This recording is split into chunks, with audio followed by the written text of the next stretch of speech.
We're out adventuring today, and we're currently in the Boyce Thompson Arboretum near Superior, Arizona. As you can tell by the thumbnail, we're going to share some thoughts on travel goals while we explore this beautiful place.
Before we talk about travel goals, I want to talk about something that we've been using while accomplishing our travel goals, and that is lifetime national park passes. Yeah, there are two passes that are lifetime that are completely free. They are the Access Pass, which is for those that have some sort of disability. The other is the Military and Veterans Pass. Yeah, we've been using the Military and Veterans Pass, a lifetime veterans pass for the national parks, and this gets us in for free. And we enjoy that quite a bit, needless to say. It will get in a whole carload in those parks that charge by the carload. And if they charge by the person, it will get, I think, myself and three others in. So that's really nice. It comes in handy. Yeah, it can be quite a savings, 30 to 40, 50, even $60 per park that you're getting absolutely free and for the entire rest of your life. Yeah, I got my military pass online. You can get them by going to a location that they designate to go pick it up, and it's free if you do that. We can put a link in the description to get you on your way to looking for that. I actually ordered mine online because they do give you that option, and it's $10 charge for a lifetime membership if you do it that way. It was just easier for me to do it like that, so that's what we did. Yeah, totally worth it.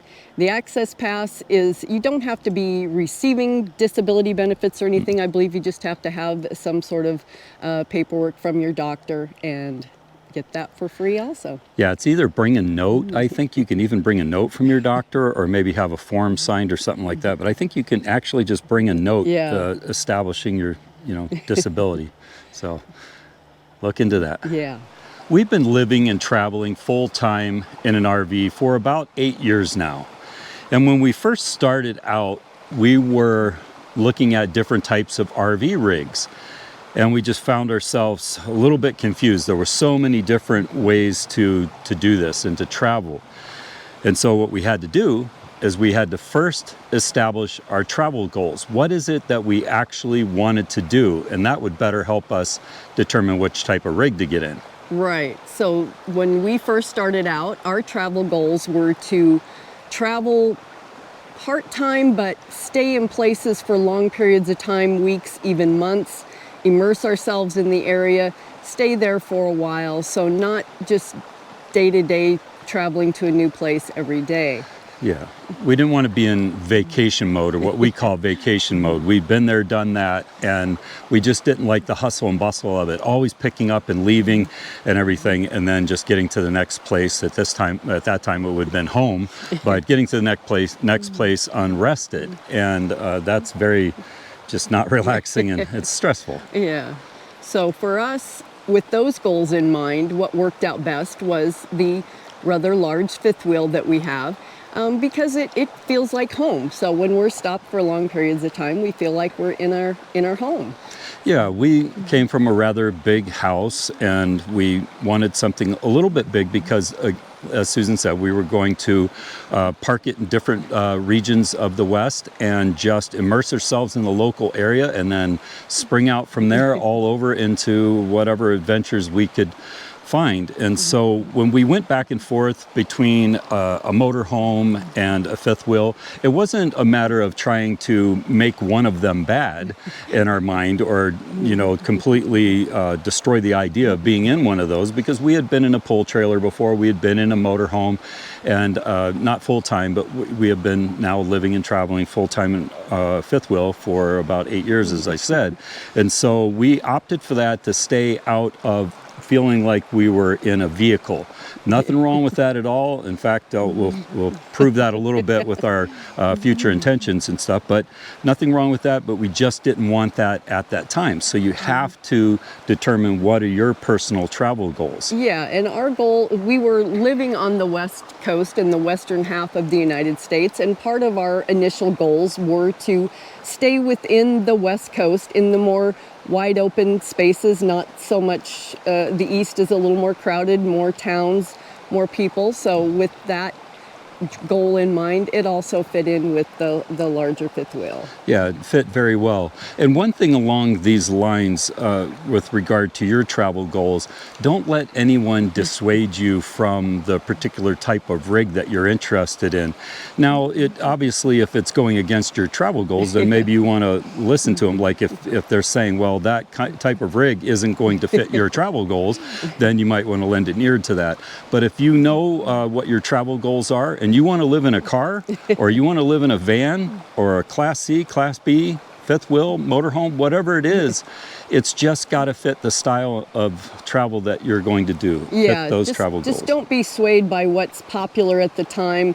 There's a lot of people out there living the van life and doing van conversions, and that's awesome if that fits in their travel goals. But if it doesn't fit in yours, don't let that sway you. Yeah, and it doesn't mean that once it doesn't fit, it'll never fit, because that's not true. We know people who've started out in small rigs and ended up in big rigs, and people that ended up, going to small rigs after being in a big rig. Sometimes people's families grow or whatever, they get married, have kids or whatever, and they just decide to expand. And so, don't let anybody put that type of pressure on you. You'll have people saying, oh, your rig's way too small. Your rig's way too big.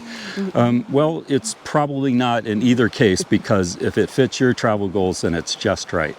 Travel goals, like any other goals, can change, either because they've been accomplished, or because your situation has changed, or you've just determined that they're not cracked up to what you thought they were going to be. You tried it and didn't like it, so nothing wrong with changing things. With regard to like personal goals, I tend to do those like diet and exercise, things like that are personal to me. I tend to do those on my birthday. My birthday falls in November, so every November I'll just reevaluate those things. It's just more personal to me that way, but other goals we'll do January 1st. And in this case, we're thinking about changing our travel goals, but we've been just doing that for quite a long time now. We've just been mulling it over. Yeah, and our goals are changing in the sense that we are looking at a way that we can do more boondocking and dry camping, maybe travel to the east a little bit easier. Yeah, more ongoing travel, not necessarily picking up and going every day, but just a little bit more versatile. And by picking a certain type of rig that we have in mind, and we'll just tell you what that is right now, we're thinking about getting a smaller pull trailer that's quite outfitted, not quite overlanding type rig, but close to it. Lots of extra features for long-term stays and boondocking and dry camping and that sort of thing. Good tanks and solar and generator and all that kind of stuff. And then pulling it with the pickup, and then putting the shell on the pickup so that we have additional storage. Yeah, and an alternative camping style. We can just use the bed of the truck to go out on short campouts and things like that. And it will also be a little less expensive for traveling farther distances, not pulling the big heavy fifth wheel. Yeah, smaller footprint, we'll be able to get into some places a little bit easier, less fuel cost. And then just because of the increase in boondocking and dry camping, we'll be decreasing the amount that we've been spending on RV parks and things like that. So overall, it just looks like a really good idea for us.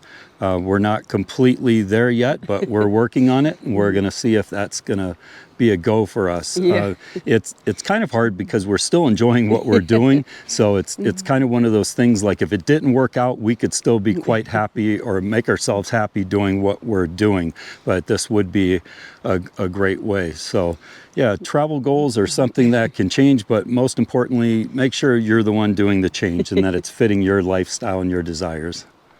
We realize we just scratched the surface on the topic of travel goals. Hopefully something that we shared has stimulated your thinking. Maybe you have come up with some travel goals or you've changed some travel goals. Either way, we'd love to read about it in the comments. And please remember to share, subscribe, and click on that little notification bell. Thanks for watching.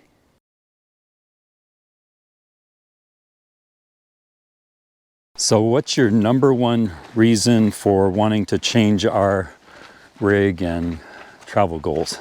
To be able to travel more with less stress and less expense. Yeah, that's pretty much what I was going to say. More travel, more adventure, less stress.